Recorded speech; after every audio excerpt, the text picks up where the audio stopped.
Encre d'histoire, Plume et Voix, Alban de Maigret. Les grandes évasions. Et si le rêve des détenus était devenu le nôtre?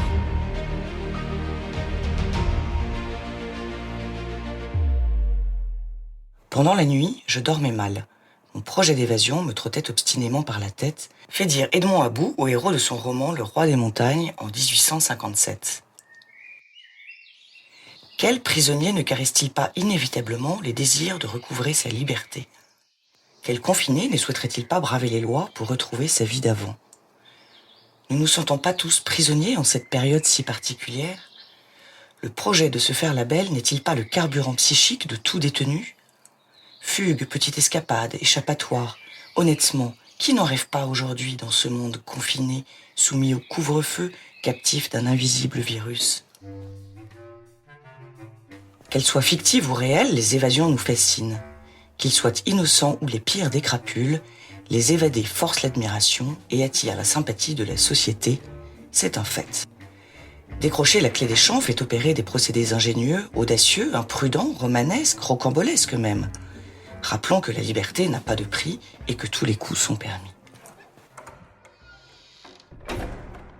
Après de multiples péripéties pour démonter le toit brûlant de la prison des plombs à Venise, dite inviolable, c'est par la grande porte que Giacomo Casanova s'en échappe, sous le regard d'un gardien qui le prend pour un visiteur oublié du palais des Doges. Le séducteur, en cavale à Paris, captive la cour de Louis XV avec le récit théâtral de son évasion, qu'il finit par publier avec l'esprit qu'on lui connaît, en 1787, sous le titre « Histoire de ma fuite des prisons de la République de Venise, qu'on appelle les plombs ». Cette prouesse ne vient pas contredire Diderot, qui écrivait quelques années plus tôt « Chaque siècle a son esprit qui le caractérise, l'esprit du nôtre semble être celui de la liberté ». Eugène-François Vidocq, l'homme aux 1000 visages, est l'as de l'évasion à l'époque où il est encore forçat. Devenu le chef de la police de sûreté en 1809 et le père des détectives privés, l'ancien bagnard choisit le travestissement pour se soustraire à l'autorité carcérale. Flanqué d'un costume de matelot ou de gardien, il se fait la malle. Autant d'évasion que d'incarcération pour ce personnage bien réel qui devient une légende et un mythe littéraire. Moins par ses propres écrits, néanmoins, que ceux d'Honoré de Balzac, Victor Hugo, Alexandre Dumas, Edgar Allan Poe, Eugène Sue ou encore Gaston Leroux, qui ont chacun puisé en lui un protagoniste central de leur œuvre. Vautrin, Jean Valjean, Edmond Dantès, Arsène Lupin, ce n'est pas rien. La plus renommée des évasions naît justement sous la plume d'Alexandre Dumas. Edmond Dantès, héros du fameux roman Le Comte de Monte Cristo paru en 1844, réussit l'exploit de quitter son cachot du Château d'If, un îlot de la rade de Marseille. Substituant son corps à celui de l'abbé Faria, qui vient de mourir, il est jeté à la mer, boulet aux pieds. L'idée lui vient après avoir eu connaissance de la mort de son compagnon de captivité. Mais à cette parole, Edmond resta immobile, les yeux fixes comme un homme frappé d'une idée subite, mais que cette idée épouvante. Tout à coup, il se leva, porta la main à son front comme s'il avait le vertige, fit 2 ou 3 tours dans la chambre et revint s'arrêter devant le lit. « Oh oh » murmura-t-il, « qui m'envoie cette pensée? Est-ce vous, mon Dieu?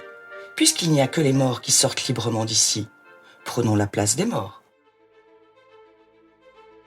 Les prisons en mer ont la réputation d'être les plus sûres, à l'instar du fort d'Alcatraz dans la baie de San Francisco en Californie, surnommé The Rock. C'est là que l'on jetait au fer les plus dangereux criminels américains. Al Capone y séjourna et Frank Morris s'en évada en 1962 avec 3 complices.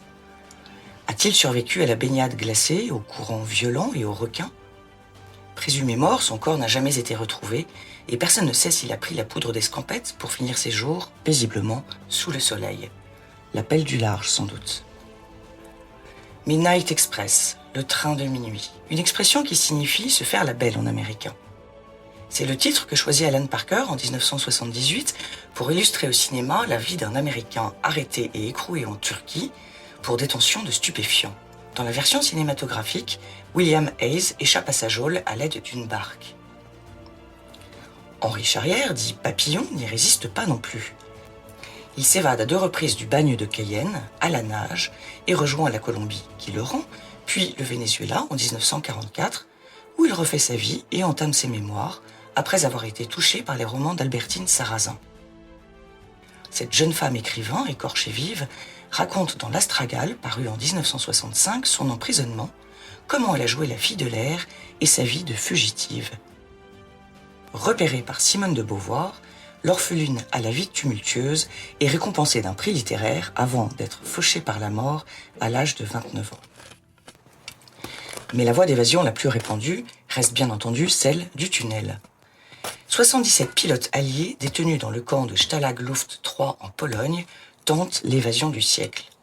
Minutieusement préparés par le comité X dirigé par le commandant Roger Buchel, les captifs creusent durant 5 longs mois plus de 110 mètres de tunnel à 10 mètres de profondeur, alimentés d'électricité et de pompes à air.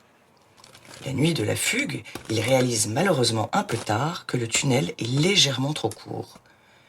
Repérés de ce fait par les nazis, seuls 3 hommes parviennent à s'évader. 50 sont fusillés. L'épisode est immortalisé dans La Grande Évasion de John Sturges en 1963, qui figure parmi les plus grands films de guerre américains et rassemble une pléiade d'acteurs mythiques. On pourrait également évoquer les évasions du gangster John Dillinger dans les années de la Grande Dépression aux États-Unis, sous la menace d'armes arrivée par la complicité des matons. Historique d'Alfred Wetzler, rare évadé d'Auschwitz, dont le récit sur la vie des camps, Auschwitz, tombe de 4 millions de personnes, a permis à grand nombre d'ouvrir les yeux sur une réalité sordide.